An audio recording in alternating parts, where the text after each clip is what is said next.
Hello students, इस video में हम पढ़ेंगे life cycle of Mucor. Mucor की लाइफ साइकिल 7.4 का एक 5 टॉपिक है। आज हम इसको डिस्कस करेंगे। तो चैप्टर नंबर 7 हमारा कंटिन्यू है प्रोटोक्टिस्ट एंड फंजाई के अंदर। आज हम जो है वो लाइफ साइकिल ऑफ म्यूकोर को डिस्कस करेंगे। तो चलिए इस वीडियो को स्टार्ट करते हैं। याद रहे ये म्यूकोर जो है ये जाइगोमाइकोटा के एक डिवीजन से ताल्लुक़ रखता है। ये उसके अंदर जो है वो उसका एक एग्जांपल है। तो इसकी लाइफ साइकिल के बारे में सबसे पहले हम डिस्कस करते हैं। उसके बाद जो है वो हम इसके अंदर कुछ और चीज़ों के बारे में बात करेंगे। तो सबसे पहले इसकी जो यहाँ पर लिखे हुए अकरेंस एंड हैबिटेट, ये कहाँ पर पाया जाता है। तो सबसे पहले Mucor is the commonest of saprophytic fungi and called moulds. तो सेप्रोफाइटिक फंजाई का मतलब वो है कि वो फंजाई जो डीकम्पोजर्स होते हैं, जो कुछ चीज़ों को खाते हैं, उस पर जो है वो अपनी लाइफ गुजारते हैं। तो ये सेप्रोफाइटिक फंजाई दूसरी चीज़ों पर डिपेंड करते हैं और ये जो है वो डीकम्पोजर्स भी हो सकते हैं, मतलब ज़मीन के अंदर जो है वो मौजूद होकर वहाँ पर भी ये अपना खाना हासिल कर सकते हैं और इन्हें मोल्ड्स भी कहा जाता है। Mucor is कॉप्रीफिलस। कॉप्रीफिलस का मतलब ये है कि म्यूकोर जो है वो ख़राब चीज़ों पर भी ये रह सकता है, मतलब जैसे कि गाय का गोबर है या फिर उस पर ये जो है वो ग्रो कर सकता है, उस पर भी ये रह सकता है। And may be prepared by keeping damp cow और horse dung under a bell jar for few days. अगर हम काव या फिर हॉर्स का जो है वो गोबर हम किसी जगह पर रखें और वो जो है वो वहाँ पर उस जगह पर 2-3 दिन के बाद जो है वहाँ पर ये जो है वो ऑर्गेनिज्म ग्रो कर सकते हैं। म्यूकर वहाँ पर ग्रो कर सकता है क्योंकि ये सेप्रोफाइटिक फंजाई होता है। Mucor is however also very widely distributed in the humus of the soil. और ये हमें सॉइल के ह्यूमस के अंदर भी बहुत ज़्यादा पाया जाता है। ह्यूमस का मतलब वो है कि ऑर्गेनिक मैटर जो ज़मीन के अंदर मौजूद होता है, मतलब जो इंसान और जो प्लांट्स जो है मर जाते हैं और उनका जो है वो डेड मटेरियल जो ज़मीन के अंदर पाया जाता है, वहाँ पर ये जो है वो ग्रो कर सकते हैं। In nature Mucor emits a musty and mouldy smell. तो ये जो है वो एक तरह की गंदी स्मेल प्रोड्यूस करते हैं। उसके बाद इसके स्ट्रक्चर पे आते हैं। इसकी स्ट्रक्चर के अंदर माइसीलियम होती है और mycelium of Mucor consist of long aseptate coenocytic hyphae. इसके अंदर जो है वो बड़ी असेप्टेड कॉइनोसाइटिक हाइफी होती है। असेप्टेड का मतलब ये है कि उसके अंदर जो है वो बीच में सेप्टा मौजूद नहीं होती, उसके अंदर सिर्फ जो है वो ऐसे ही न्यूक्लियस मौजूद होते हैं।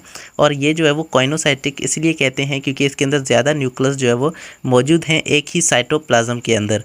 तो ये जो है वो इसकी असेप्टेड और कॉइनोसाइटिक हाइफी का बना हुआ इसकी माइसीलियम होती है। इसके अंदर यहाँ पर कुछ टाइप्स इसके हाइफी के लिखे हुए हैं। इसकी हाइफी के जो है वो 3 टाइप्स होते हैं, लेकिन यहाँ पर सिर्फ एक ही टाइप का जो है वो इन्होंने बताया है कि rhizoidal hyphae. Rhizoidal hyphae penetrate into tissue of the substratum. Substratum मतलब वो चीज़, वो ऑर्गेनिज्म जिस पर वो रह रहे हैं, तो उस ऑर्गेनिज्म के टिश्यूज़ के अंदर वो पेनिट्रेट कर जाती है। उसके अंदर जो है वो मिसाल के तौर पे यहाँ पर हमारे पास जो है वो एक ऑर्गेनिज्म है और इस पर जो है वो ये हमारे पास इसकी हाइफी है और ये इसके अंदर पेनिट्रेट करके इसके अंदर ही चली जाती है और यहाँ पर जो है वो इसके अंदर ही ग्रो करना स्टार्ट कर देती है।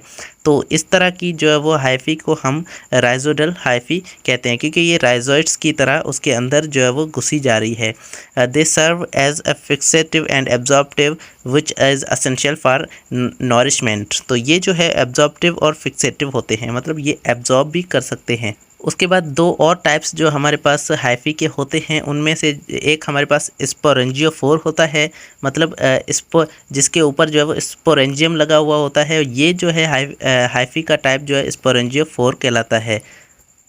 उसके बाद जो तीसरा हमारे पास टाइप होता है हाइफी का, वो कहलाता है स्टोलन। तो स्टोलन जो है ये किसी और जो है वो मटेरियल से अटैच होता है और ये जो है वो स्टोलन कहलाता है। तो यहाँ पर हम इसकी लाइफ साइकिल को अगर देखें तो यहाँ पर हमें जो है वो इसकी लाइफ साइकिल मिल रही है। सबसे पहले यहाँ पर जो है वो हमारे पास ये वाला जो ऑर्गेनिज्म है ये हमारे पास म्यूकर है और ये जो है वो स्पोरेंजियोफोर है इसकी बॉडी। यहाँ पर जो है वो स्पोरेंजियम लगा हुआ है और ये स्पोरेंजियम जो है वो स्पोर्स प्रोड्यूस करता है जिसे स्पोरेंजियोस्पोर कहते हैं। और इस स्पोरेंजियोस्पोर से जो है इसकी असेक्सुअल रिप्रोडक्शन होती है और ये स्पोर्स जो है वो आगे चलकर जो है वो एक कॉइनोसाइटिक हाइफी बना देते हैं। तो ये कॉइनोसाइटिक हाइफी जो है ये एक ऑर्गेनिज्म होता है म्यूकोर। तो यहाँ पर इसकी असेक्सुअल रिप्रोडक्शन होती है। उसके बाद इसकी सेक्सुअल रिप्रोडक्शन के अंदर क्या होता है, कुछ दो मॉडिफाइड हाइफा इसके होते हैं, और वो हाइफी क्या करते हैं, आपस में जो है वो फ्यूज़ हो जाते हैं। उनके जो है वो गैमेट्स जो है वो आपस में फ्यूज़ होते हैं, और ये जो है वो गैमेटेंजियम आपस में फ्यूज़ होने के बाद जो है वो एक यहाँ पर बीच में जाइगोट बन जाता है, और ये जाइगोट जो है वो जाइगोस्पोर्स कहलाता है। जाइगोट जो है वो जाइगोस्पोर्स के अंदर उसके बाद कन्वर्ट होता है, और जाइगोस्पोर्स के अंदर कन्वर्ट होने के बाद यहाँ पर जो वो जर्मिनेशन होती है, और उसके बाद फिर से यहाँ पर जो है वो स्पोरेंजियोस्पोर बन जाता है, और ये जो है वो इसका स्पोरेंजियम होता है। इसके अंदर से फिर से जो है वो स्पोर्स निकलते हैं, और वो आगे जाकर जो है वो कोइनोसाइटिक हाइफा के अंदर कन्वर्ट हो जाते हैं। तो ये इसकी सेक्सुअल रिप्रोडक्शन होती है, और इसके अंदर असेक्सुअल रिप्रोडक्शन भी होती है। तो ये हमारे पास दो रिप्रोडक्शन के टाइप इसके अंदर होते हैं। उम्मीद है आज का लेक्चर आपको समझ में आया होगा। If you have any questions, so please ask in the comment section. Thank you so